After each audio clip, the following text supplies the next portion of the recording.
And let me tell you, when I started planning this and started doing the field tour, Ann Audrey, Brand Ladcaster, other people are like, "Oh, you got to go to Manzo School." They're like, "This is like the cool place." And so I was planning along. Oh, so many things that kind of fit together, and it's hard to keep all the balls in the air. But I called up Moses, and he was like, "Oh yeah, I got time. Let's do it." So that was fantastic. He's director of the University of Arizona School Garden Workshop. Works closely with Manzo Elementary School Garden Project, and it's got a special presentation here from uh, with some videos to share. So we just got to make sure we got that connectivity, get that up, and I think we're just about ready. And I believe he's going to go about 20 minutes, which should save us maybe about 10 minutes for some questions, or we could break early for our break, and that way we just have time to network. That's in our title. So, Moses, it's all yours. All right, good morning, everybody. My name is Moses Thompson. I'm the director of the University of Arizona School Garden Workshop. And I'm here to talk to you about regenerative school gardens. And I'm going to use Manzo Elementary as a case study. I started at Manzo Elementary School back in 2006 as the school counselor.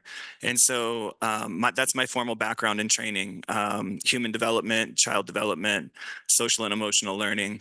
But quickly realized that working the land, working with the community, doing gardens was a really powerful tool as we look to teach students how to regulate their emotions, as we look to connect with the community and to bring the community into the school spaces.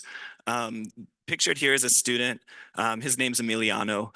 He was a preschool student that came in really when the gardening program started to take off, and we started to really build and transform the school site at Manzo Elementary School.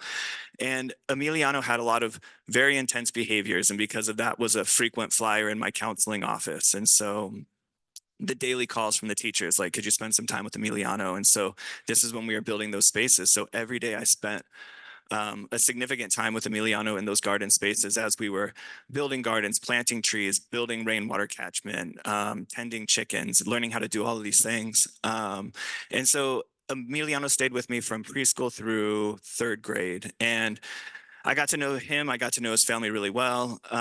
And about in the middle of third grade, Emiliano's mom gave me a call and said, I'm really worried, and I feel like I need some help. Emiliano's dad is a truck driver. He is on the road a lot, and I feel like Emiliano needs more time with his dad. And the trucking company is based out of Phoenix, so I've made the decision we're going to move the family to Phoenix. But I'm worried how Emiliano's going to take it. Like, I think he's going to lose it. And I was just like, oh my God, like, this feels impossible. I don't know how I can help you, but I want to help you. If you want to come to school, we can pull Emiliano out, and I can at least be here with you, like, while we have that conversation. And so mom comes up to school, we pull Emiliano out. She says, we're moving to Phoenix. And she was exactly right. He lost it. He was like, forget you, forget my family. Y'all move to Phoenix, have a good life. I'm staying here. And so I was just like scrambling, like, okay, school counselor mode, school counselor mode. And I just was like, okay, Emiliano, like, let's talk about what that looks like. Your family moves to Phoenix and you stay here. And I was trying to trap him up a little bit, but he is a very bright young boy and said, I know how to grow food. He's like, I work the Manzo markets. He's like, I'll make some money. He's like, I know how to tend the chicken coop. I'll sell the eggs. He's like, I'll grow food. He's like, I've got food. I've got a side hustle. I'm going to clean the tools out of the top of the chicken coop. I'm going to throw a little bed and a desk up there. And I'm staying here. I love this school. I love this community. And in the moment, I just was like, I didn't know really how to deal with it. And sadly, Emiliano and his family moved to Phoenix. But as I reflect back on that conversation, it really was a light bulb moment for me, for how powerful this work can be in the human dimensions of this work. Because everything I know about childhood psychology and childhood development tells me that Emiliano in that situation had zero agency, everything was outside of his control. All of the forces of the world were forcing him into something he didn't want to do. And when children are faced with that, the comments are not, I feel capable. I feel like I have agency. I have expertise. I love my community. I love my place. The statements are, it's not fair. Life's not fair. This is so messed up. And those were not his statements. And so for the first time, I knew that growing food within a community was a really powerful thing. I knew that transforming landscapes and connecting people with place was a really powerful thing. But in this moment, I realized that doing this work has the ability for people to change the way they feel about themselves and to change the way they feel about the agency that they have in tackling really, really hard problems. And so I'm going to back up a little bit, maybe. I'm going to back up a little bit, and if I can get the slides to move forward. There we go. I'm going to zoom out and just tell you a little about our programs, and then I'll zoom back in on Manzo. But so the School Garden Workshop, so now our program is not just Manzo. Starting back in 2014, I was put into a joint appointment between the Tucson Unified School District and the University of Arizona to work with the School Garden Workshop, which really has three pillars. We run an internship program here at the university, and if you see the photo below, this is our current internship class. So we teach a class here. Those students, we teach them how to grow food. We teach them place-based pedagogy. We teach them nutrition and culinary. We teach them using outdoor spaces for social and emotional development. And then those university students all go out and they support a network of about 20 school gardens. But we know we can't just provide training to the university students. We also need to provide training and support to the teachers that they partner with. And so that's the top photo. We do extensive professional development training within Tucson Unified. And so we work with teachers during their contract time. They all earn recertification credit towards their teaching certificates, and we teach them the exact same things that we're teaching the university students. So this to us is the secret sauce, a consistent workforce of university students that are inspired and trained, partnered with teachers that are also inspired and trained. And then we offer site support. Just even now, as soon as I'm done with this talk, I'm going to run out at Utterback Middle School. We're doing a big garden build today. So we fix irrigation systems, we plant trees, we build greenhouses across the Tucson Unified School District. Okay, and so to zoom back in on Manzo, there's a nice little video that some folks from ASU did on our program a while back that I think will give you the flavor of the programming that we do.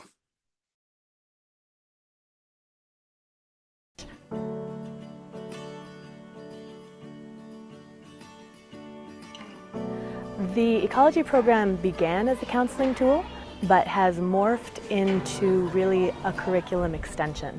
When kids would come to school in crisis, instead of bringing them to my office to talk about their feelings and read storybooks and play with puppets, I started taking them out to the garden.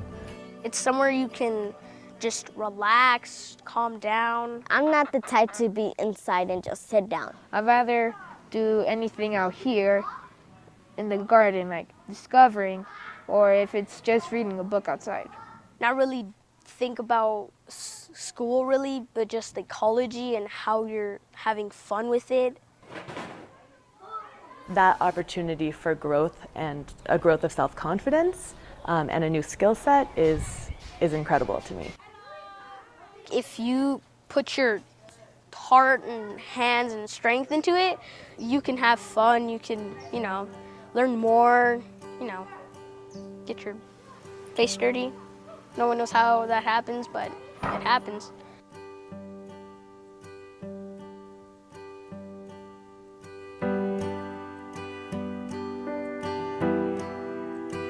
The garden? Oh man. The garden has flowers, cactus. You could harvest the plants.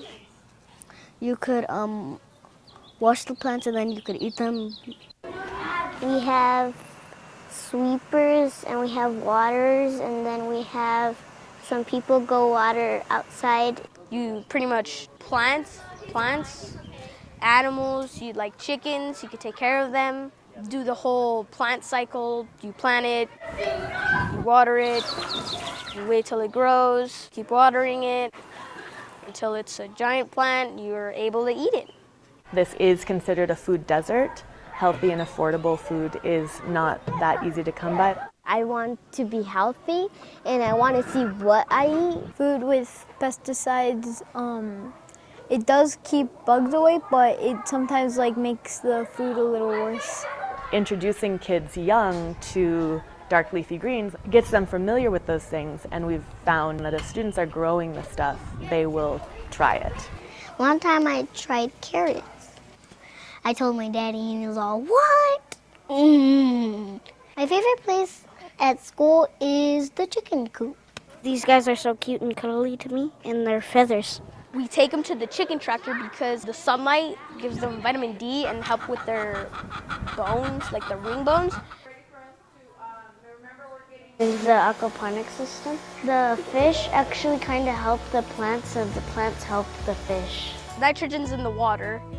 Ammonia is the fish's poop. It goes to the plants through the pipes, and then the plants clean the water, and we can have them still growing and selling them. Okay, I want some onions and I want some spinach. We sell our vegetables and eggs. The idea is to get the food that we're growing back into the homes of the students. It tastes really good and it's exciting when you eat it because you're like, hey, this is from my garden, this is from the aquaponics system. If you go to Manzo and your family buys stuff from it, they get a 50% off discount, and plus there's always really good stuff that's fresh to eat. And that's where we get money for our school and garden. Here's your onions. Okay. 1, 8, 4. 2, 8, 3, 8, 4. I learned subtraction, math. Like coordinate grids, that would be helpful with gardening. We have fun measuring. You know, to do math and to do a story problem about the train that leaves the station, it's like, what connection do I have to that? But being able to go out in the garden and say, okay, we can use math to grow food better. Like, whoa, like, heck yeah, let's grow food better. Like, who cares about the train that left the station? Manzo Elementary is passed on to other kids, so they get to experience what I have experienced too. Feels good to pass on the garden because it's kind of like a life cycle, but with the garden, and the garden stays. Giving kids the opportunity to have these connections with the natural world is fundamentally important to their beings and ultimately will make them happier, better people. And that's just a ripple effect. In college or high school or anything, I want to come back here. If it's still here, I want to be one of the helpers, help with ecology, help with the greenhouse, help with the chicken coop, just help with the students and calm them down.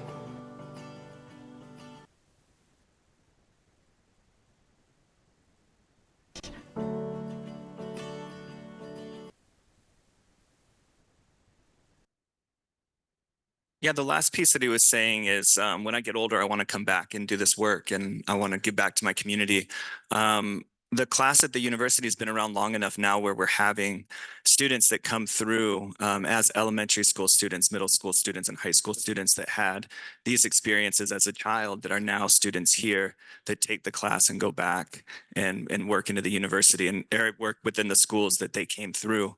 And so to me, that's the best that our program has to offer, when we can become a feedback loop where it's not me, it's not white guy that's not from the community doing work in those settings, but it's people from the community going back and working in their own communities. And so we see that happening now. It's really exciting. But it's not just the impact. The impact isn't just on the kids. It extends into the communities as well. And so this is a picture from one of the markets. So yeah, once we started growing a lot of food, we started doing garden to cafeteria events where the schools grow produce, and then Tucson Unified Food Services takes that produce and creates menu items that end up in the cafeteria on the cafeteria trays. But we also do farmers markets for the communities. And this is a picture maybe from 2014 of one of the farmers markets at Manzo.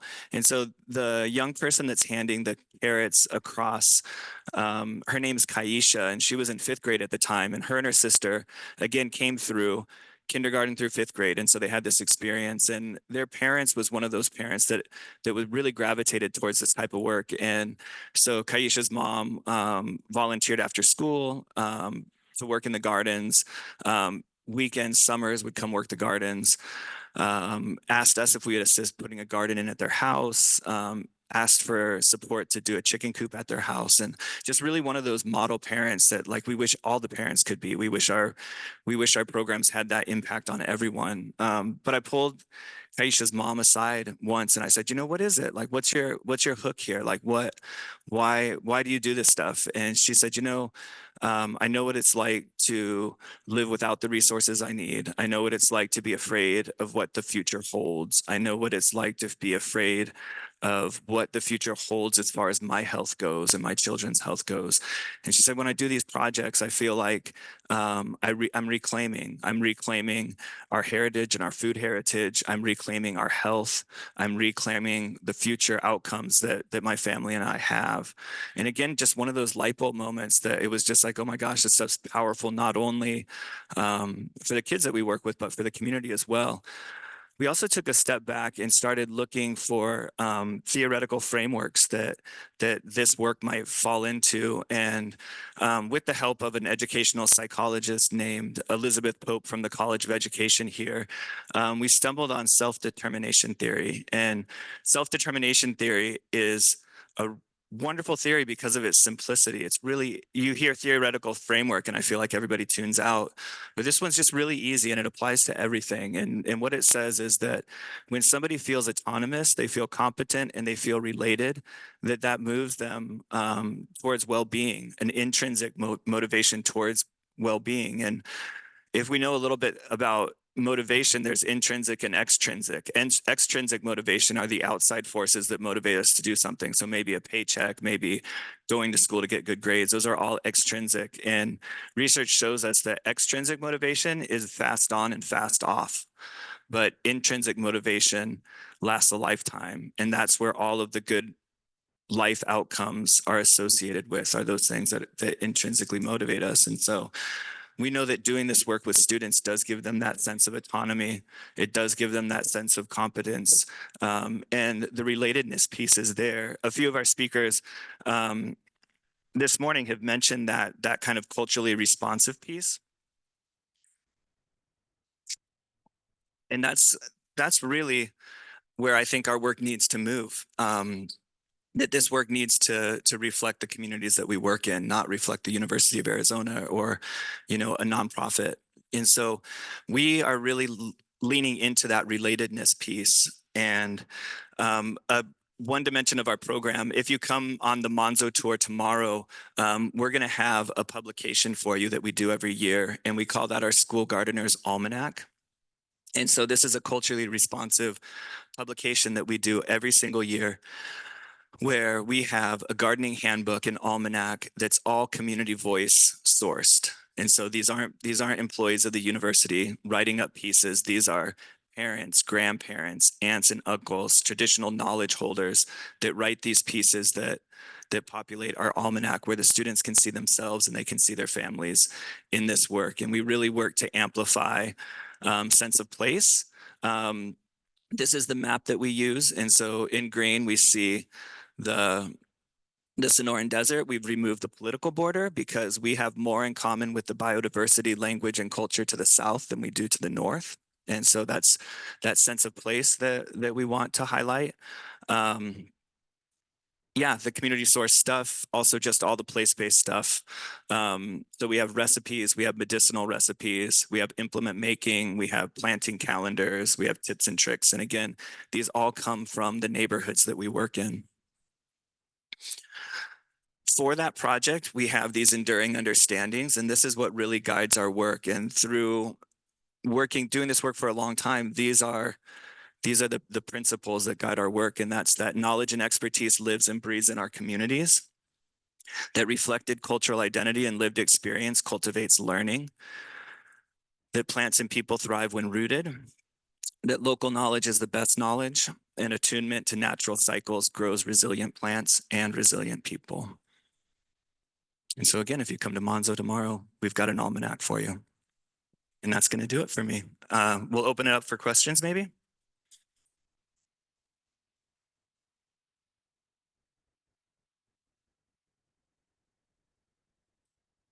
Thank you, Moses. I hope you're all signed up to go and see this in person tomorrow. We'll be meeting at the lobby at the University Marriott and taking the bus from there. And so we've got about 15 minutes to ask questions. We've still got Ralph Ware with us and Lorianne, and I guess I can speak for Cooperative Extension, but not for my boss. And but we've got an additional microphone, or I can just repeat the questions so that the people on virtually can hear us. And let me also recognize our virtual participants. Thank you all for coming. Turn that off here. We've got about 10, 12 people in attendance virtually, so that's super. And so we'll take a few questions. If you got any questions on virtually, put it into the Q&A. Oh, I believe we got the chat enabled now. All right, yeah. Thanks. I have a lot of friends that are garden educators in Phoenix, and it seems like every year, every 2 or 3 years, their job is threatened, dependent on a grant cycle. And so it seems like what you have established at Manzo, there's financial sustainability. And I'm just curious, is that due to your relationship with the university, or is it just due to the success of your program? And kind of, could you talk more about that? Yeah, I would say the financial sustainability piece is probably the #1 challenge in the work that we do. And as the director, I would say that probably 80% of my workload is fundraising, because we say that we're a university program, and it's true, we're under the umbrella of the university.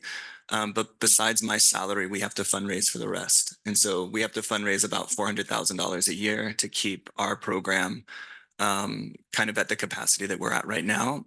We do receive some funding from Tucson Unified School District. About $200,000 a year comes from the school district. And so I think that the supports are mostly institutional from both. And so I think that that's where traction gets, is like when you can move from grassroots efforts to like institutional buy-in, but it's really hard. And I wish I could give you a shortcut to it, but it took us 15 years to get there, and it's really hard.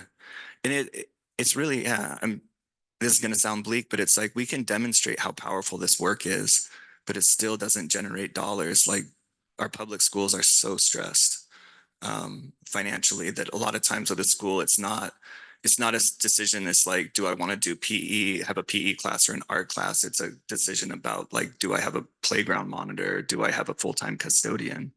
And so I feel like real changes aren't going to happen until there's legislative changes at the state level with how we fund public education. So that's a hard answer, but really we have to fundraise, and it's hard. And my heart goes out to those garden educators up in Phoenix.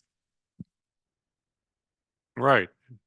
Pass, or see if we can get that to Jim.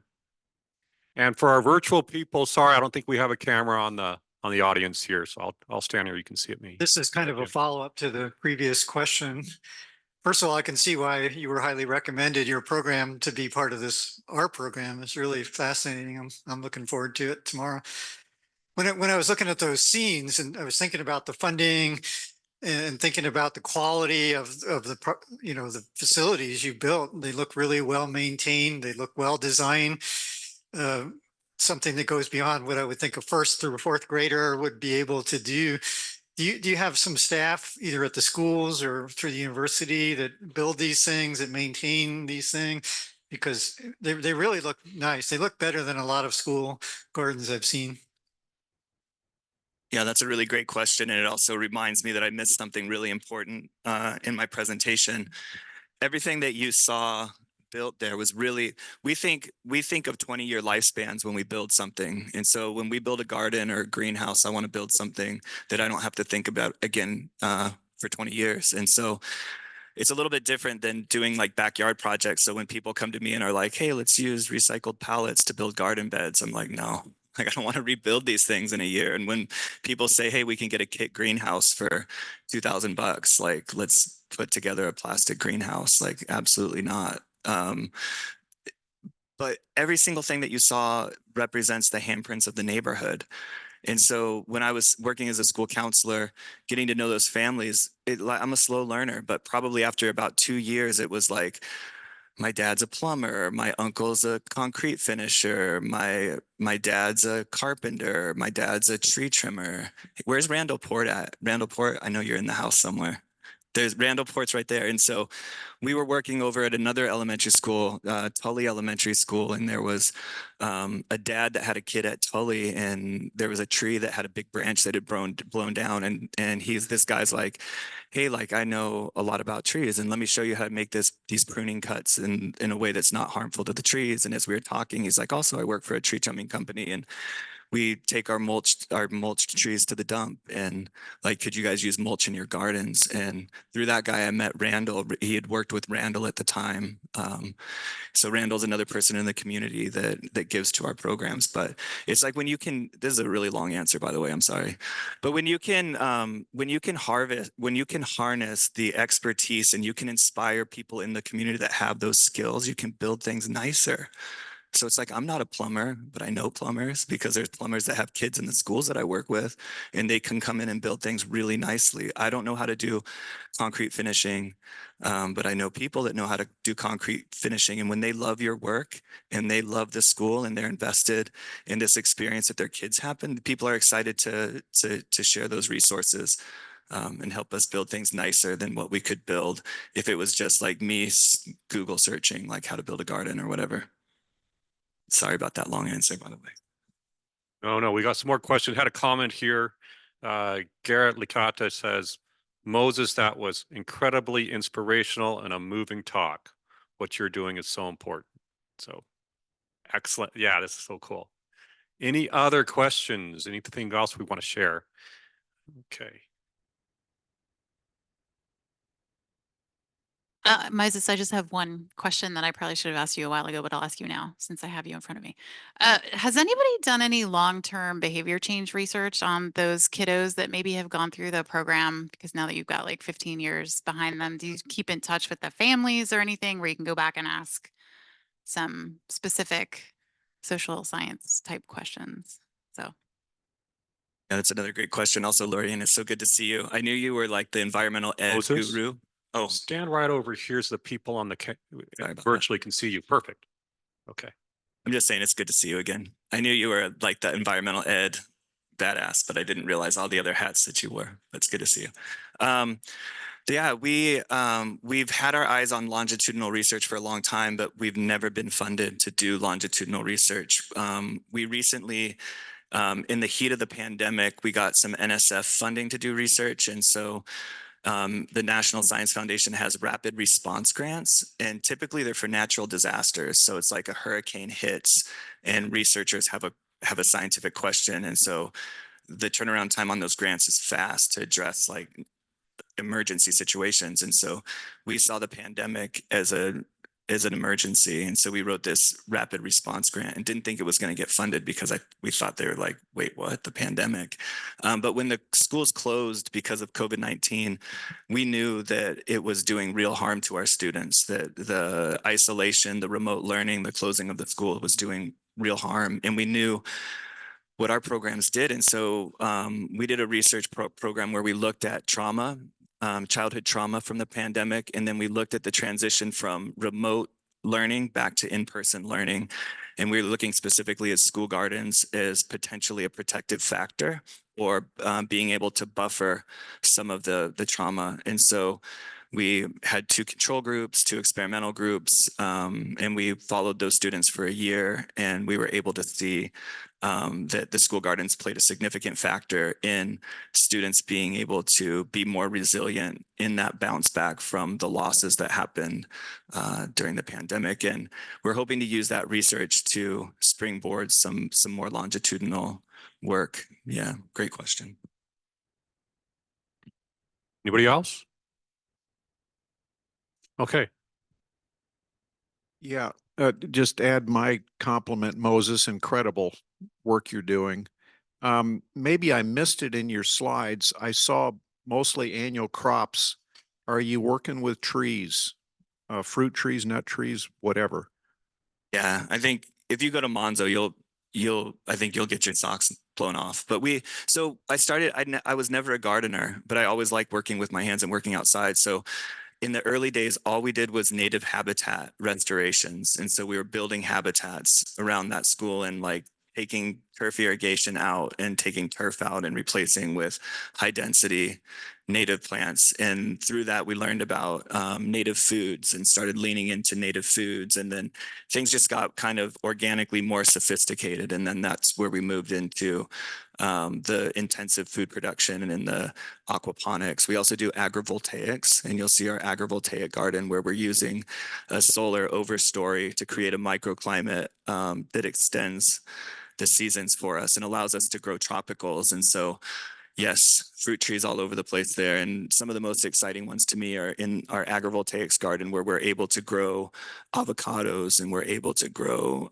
Mexican sweet limes because the solar overstory provides frost cover and also it's just more temperate under the solar panels. It's cooler in the summer and it's warmer in the winter, and we have big water savings. It's always a little more humid under there too. So yeah, another long answer for yes. Hey, I have one more question in line with public health.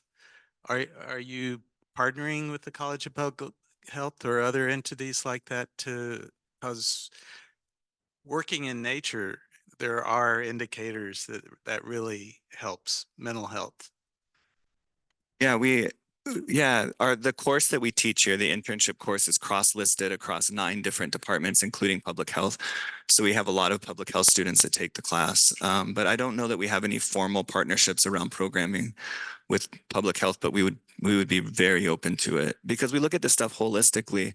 My background is in counseling, but I know the way that we eat affects the way that we feel, and the way that we feel affects the way that we eat. And we know that being connected to nature and green spaces regulates emotions. Like all of these things are not siloed in the real world. And so, yeah.